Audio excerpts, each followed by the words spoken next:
Video के नीचे दिए हुए इस लाल रंग के सब्सक्राइब बटन को दबाइए और जुड़ जाइए पवन सिंह न्यूज चैनल से, ताकि आपको पवन सिंह से जुड़ी हर खबर मिलती रहे बिल्कुल फ्री। अरे पगला बताओ, सोसाइटी में सभी परेशान बा। ये बारिश के मौसम में तुम लोग के सेफ रहे के चाहिए घर पे। तू बाड़ा ठीक भैया तो सब ठीक बाड़ा। हम कितना दिन से सालों भर से राउत के डॉक्टर रमेश मिश्रा मेरी सर हमनी के हमरा साथ फोटो एगो ना खींचैली एगो सोचते रह कि भैया के साथ फोटो आई था। तन गाना करे भी को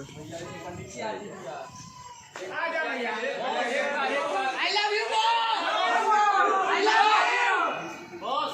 एक बार आ जाइए, आ जा आराम करा, जहाँ मिले जाए तनी समय ठीक हो जाए तो लोग। एक बार अब देखा लोग यही तरीका ठीक नहीं है, नीचे से तो उसे मिले ही नहीं हम ऊपर।